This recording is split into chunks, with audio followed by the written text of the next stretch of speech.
Hi, it's Elvire. Thanks for tuning in. I want to talk about the next fear, one of the six basic fears, as Napoleon Hill describes in his famous book, Think and Grow Rich. The six basic fears are the poverty, the criticism, ill health, loss of the love of someone, old age, and death. So today is the fear of criticism that I want to talk to you a little bit about, which is placed at number two, just after poverty. And all the fears actually go hand in hand. The basic fear of criticism usually stems from early childhood. Parents or authority figures, when they criticize a child very much, that fear creeps in immediately, like, I'm not good enough, I can never do it the right way, I always get criticized. And it's very sad to see that instead of giving constructive suggestions, the children are really, chopped at the knees because they don't do it exactly the way the parents want them to do it, or the way the teacher says that it's the perfect way of doing.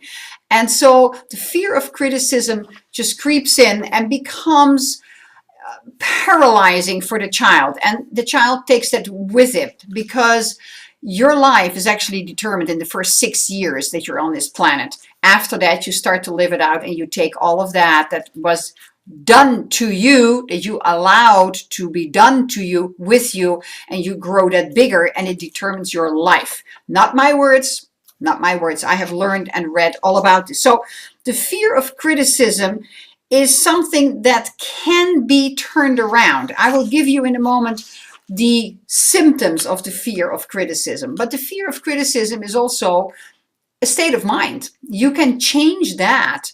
And Napoleon Hill describes that, first of all, in the last part of his book, in the epilogue. And you will find a link to the ebook here below in my blog. And otherwise, just call me and I will send you the link. No big deal. He says in his book also, he writes in the last part, in the epilogue, he gives you the self-analysis test. Those are 60 questions, 60 questions, that when you've taken yourself through those questions, you know a lot about yourself. You also know where you may want to improve yourself, which is vitally important, because you know what? We all want to improve ourselves daily. We're not perfect. We're striving to be the best we can be. So when you discover something about yourself that you may not know, or you might have a feeling about it that you could improve, that's always good. And then start to work on it. And if you have a challenge doing it alone, as Napoleon Hill says, ask somebody who knows you very well, somebody who cares about you a lot, either a very close friend, or perhaps if you have a good connection with a parent or a sibling, work together on that. That will really help you. So the symptoms of fear of criticism are self-consciousness.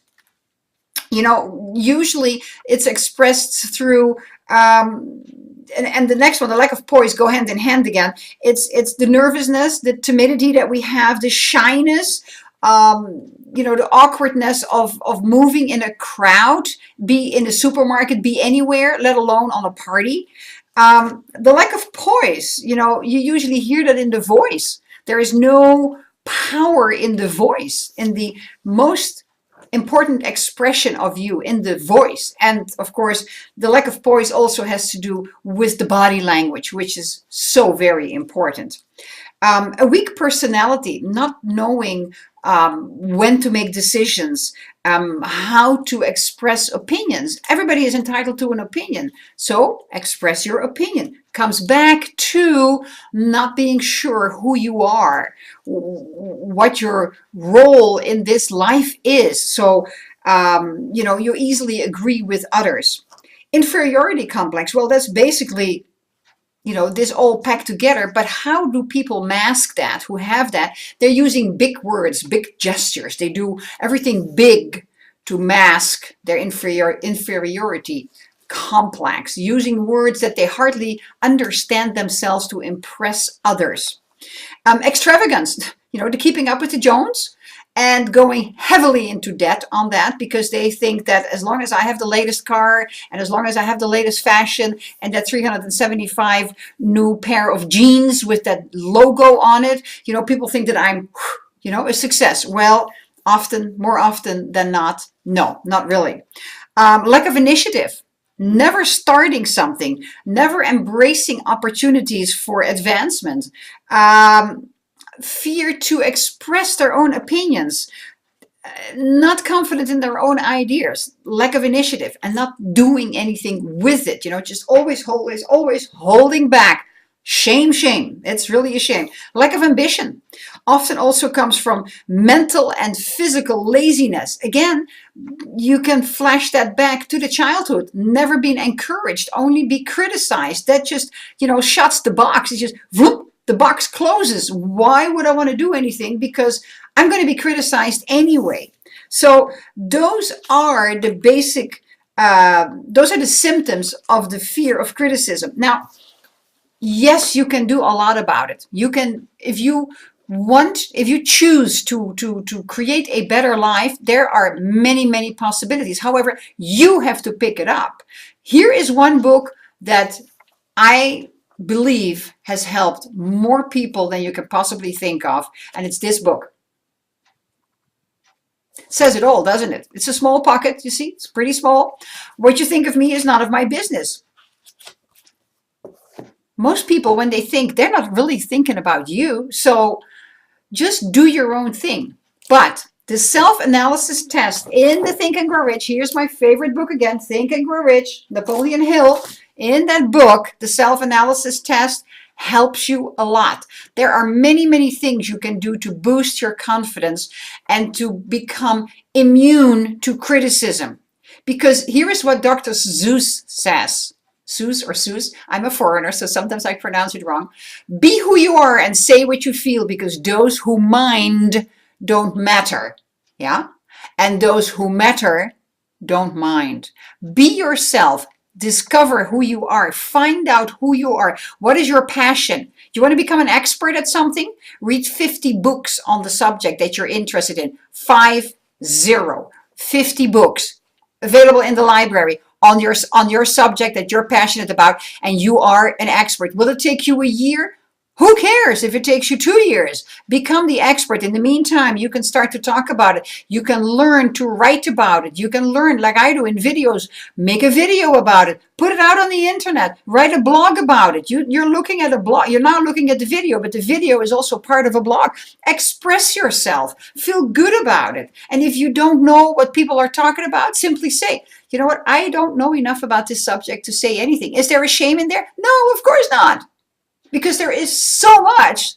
You cannot know a lot about a lot of things. It just doesn't work. Just do a little bit of a tunnel vision. Become an expert. Become an expert. There are doctors who have only specialized in one thing. There are surgeons who only do hip surgery, replacement of hips. What do you think of a heart surgeon? Do you think he does anything about knee replacements? No, he only does heart surgery. The other one does only knee surgery. Become an expert. Become the very best in something. Now, you don't have to be a surgeon, but you can be the best in something that you feel passionate about. Read the 50 books. Become the expert. Express yourself. That's the way to create a great life. So, if I can help you with that, my first invitation is grab the telephone. I'm here. I am transparent. You'll see my number. I'm here. Go right for it. Secondly, look at my blog. Let me help you express yourself. It's all there for you. If you like to earn some extra money, hey, I can help you with that. So press on the button below, grab the telephone, send me an email, do something. Get out of your cave, because you know what? You came with a mission. And the world is waiting for you to express what that mission is. I'm waiting for it. I believe in you. You can do this. What I'm doing, you can do. If it takes you a year, who cares? You can do it. Remember Colonel Sanders? He started at what? 65, 66? Oh, Kentucky Fried Chicken? You can do it too. So, take action. Press the button below. I believe in you. Look forward to meeting you. Bye for now.